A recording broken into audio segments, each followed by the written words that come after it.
السلام علیکم ورحمۃ اللہ وبرکاتہ۔ کیا حال ہے پیارے بچوں؟ اللہ سبحانہ و تعالی آپ کو ایمان اور صحت کی بہترین حالت میں رکھے، آمین۔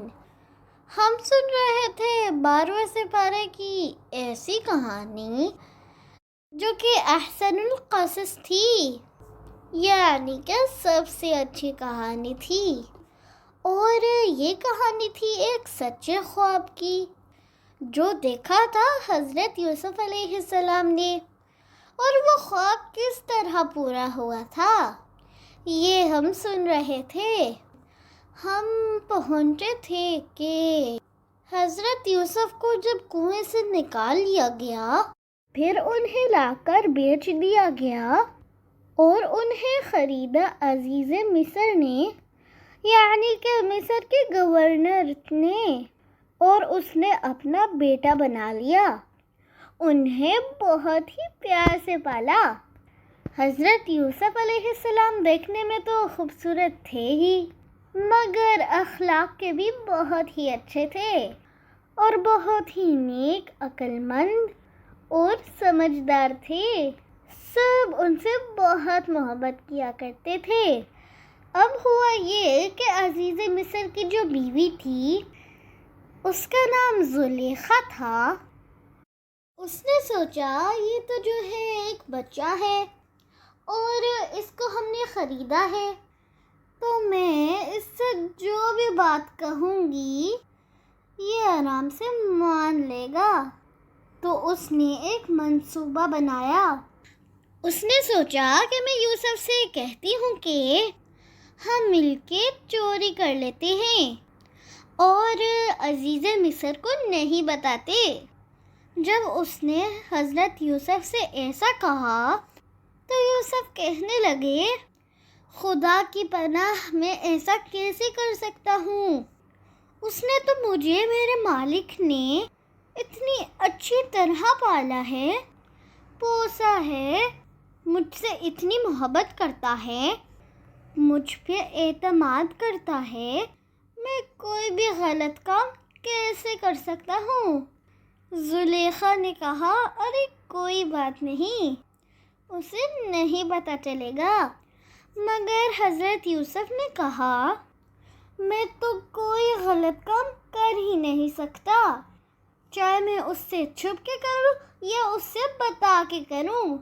چوری کرنا تو بہت ہی بری بات ہوتی ہے۔ اور یہ کہہ کر حضرت یوسف وہاں سے بھاگنے لگے کہ میں نے تو اس بارے میں اور کوئی بات ہی نہیں کرنی۔ زلیخا کو بہت ہی غصہ آیا۔ اس نے کہا، یہ ایسا غلام ہے جس کو ہم نے پیسے دے کر خریدا ہے، اور ہم نے اس کو بہت ہی خیال سے رکھا ہے، اور یہ میری بات نہیں سن رہا۔ میں جو عزیز مصر کی بیوی ہوں، اتنی معزز ہوں، مالدار ہوں، اور اس کی جرأت ہوئی مجھے انکار کرتا ہے۔ وہ غصے میں اٹھ کر حضرت یوسف کے پیچھے بھاگی۔ جب حضرت یوسف علیہ السلام آگے آگے بھاگ رہے تھے، زلیخا پیچھے بھاگ رہی تھی اور انہیں پکڑنے کی کوشش کر رہی تھی، اور انہیں پکڑنے کی کوشش میں حضرت یوسف کی قمیض ان کے ہاتھ میں آ گئی۔ حضرت یوسف طاقتور تھے، بھاگ رہے تھے۔ انہوں نے جو بھاگنے کی کوشش کی تو قمیض پیچھے سے پھٹ گئی، اور جب وہ پہنچے دروازے تک، حضرت یوسف نے دروازہ کھولا کہ باہر نکل سکے، مگر باہر تو کھڑے تھے عزیز مصر، یعنی کہ یوسف کے مالک، اور ان کے ساتھ ان کا ایک رشتہ دار۔ اب جب انہوں نے دیکھا دونوں کو دوڑتے ہوئے، وہ بڑے حیران ہوئے کہ یہ کیا ہو رہا ہے۔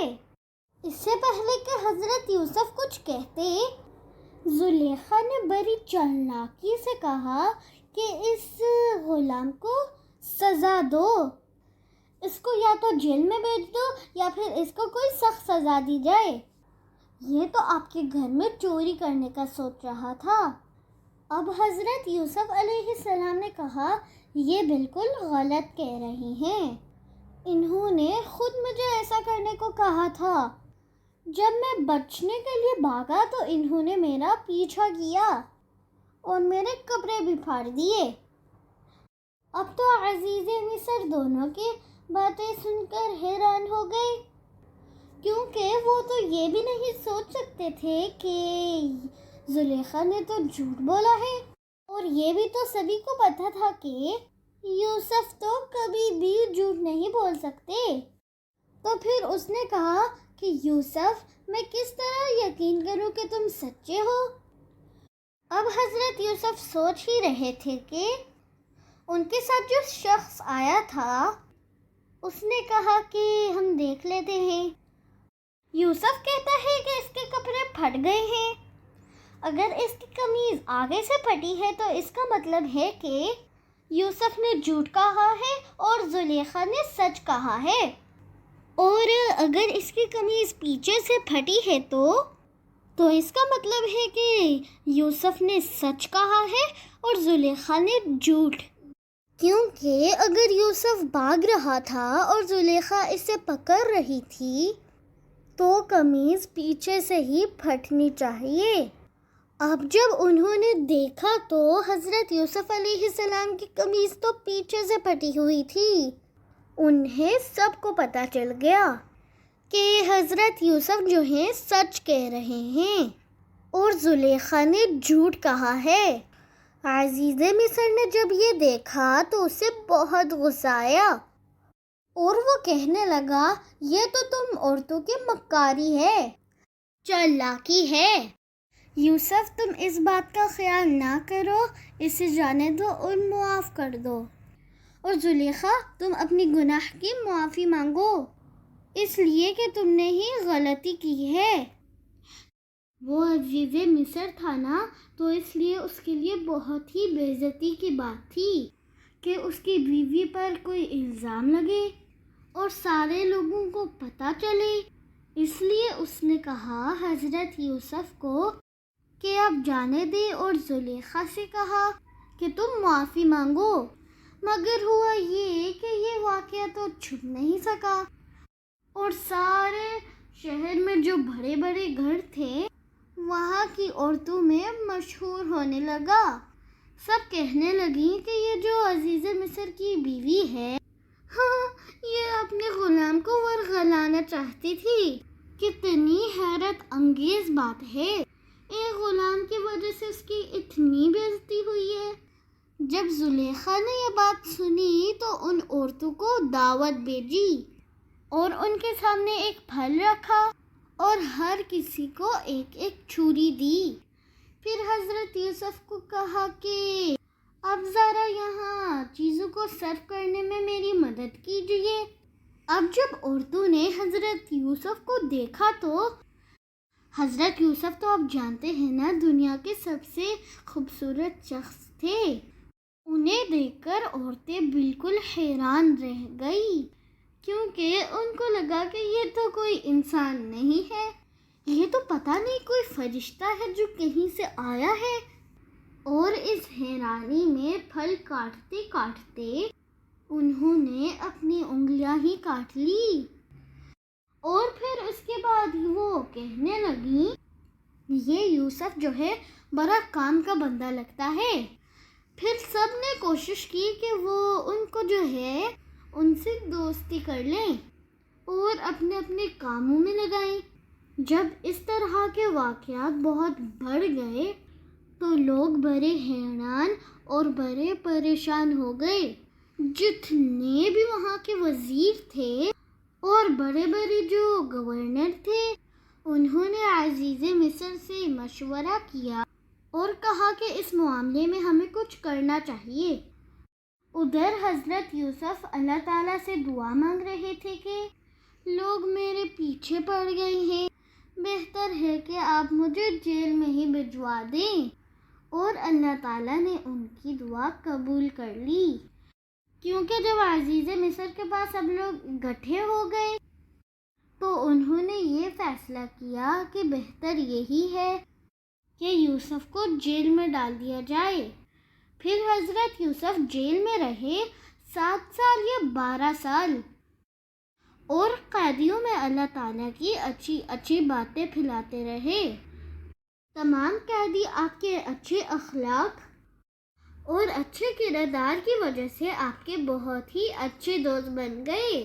اب جیل میں ایک بڑی ہی عجیب کہانی ہوئی۔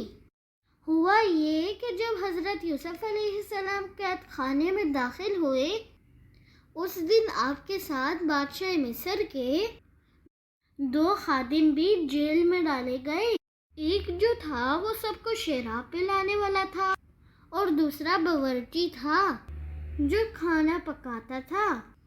ان دونوں پر یہ الزام تھا کہ انہوں نے بادشاہ کے کھانے میں زہر ملایا ہے۔ اب ملایا تھا یا نہیں یہ تو ہم نہیں جانتے، مگر کچھ دن بعد ان دونوں کو خواب نظر آئے، اور انہیں سب کو لگتا تھا کہ حضرت یوسف بہت نیک ہیں اور بہت سمجھدار بھی ہیں، اور جس کا بھی کوئی مسئلہ ہوتا ہے وہ حضرت یوسف سے پوچھتا تھا۔ اب دونوں باری باری حضرت یوسف کے پاس آئے اور انہیں اپنا خواب بتایا۔ پہلے کا خواب یہ تھا جو انہیں شراب پلاتا تھا بادشاہ کو، کہ میں نے دیکھا ہے کہ میں رس نکال رہا ہوں، میں نچوڑ رہا ہوں، اور اس کا کیا مطلب ہے؟ حضرت یوسف نے کہا کہ اس کا مطلب یہ ہے کہ تمہارے اوپر جو الزام لگا ہے تم اس سے بری ہو جاؤ گے، تمہیں بے گناہ ثابت کر دیا جائے گا، اور تم دوبارہ اپنے عہدے پر بحال ہو جاؤ گے اور اپنے مالک کو رس پلاؤ گے۔ دوسرے کا خواب یہ تھا کہ میں نے یہ دیکھا ہے کہ میں اپنے سر پر روٹی اٹھا کے کھڑا ہوں جس میں سے پرندے کھا رہے ہیں۔ حضرت یوسف علیہ السلام نے جب اس کا خواب سنا تو کہا کہ تمہیں سولی پر لٹکا دیا جائے گا اور تمہیں سزائے موت ہوگی، اور تمہارے سر کو پرندے نوچ نوچ کر کھائیں گے۔ اور بالکل ایسا ہی ہوا جیسا کہ حضرت یوسف نے انہیں بتایا تھا۔ جو شراب پلانے والا تھا وہ بے گناہ ثابت ہو گیا، وہ بری ہو گیا، اور باورچی کو سزائے موت ہو گئی۔ اور اس واقعے کی وجہ سے حضرت یوسف علیہ السلام قید خانے میں تعبیر دینے والے مشہور ہو گئے۔ اب ہوا یہ کہ جس شخص کو حضرت یوسف علیہ السلام نے کہا تھا کہ تم آزاد کر دیے جاؤ گے، اس سے انہوں نے یہ بھی کہا تھا کہ دیکھو جب تمہیں آزاد کر دیا جائے گا تو تم بادشاہ سے میری بات ضرور کرنا۔ میں چاہتا ہوں کہ میں اپنا مقدمہ خود بادشاہ کے سامنے پیش کروں۔ میں نے تو کوئی ایسا گناہ کیا ہی نہیں ہے کہ میں جیل میں ڈال دیا جاؤں۔ اس نے وعدہ کیا کہ میں ضرور ایسا کروں گا، مگر جب وہ جیل سے باہر نکلا تو آپ کو پتہ ہے نا شیطان جو ہے وہ یہ چیزیں بلا دیتا ہے۔ شیطان نے اس کو بھی بلا دیا کہ حضرت یوسف کے بارے میں بات کرنی تھی بادشاہ سے۔ پیارے بچوں آج کے لیے اتنا ہی۔ پیارے بچوں یاد ہے نا ہر نماز کے بعد اپنے لیے اور تمام مسلمانوں کے لیے دعا کرنا مت بھولیے گا۔ اللہ حافظ۔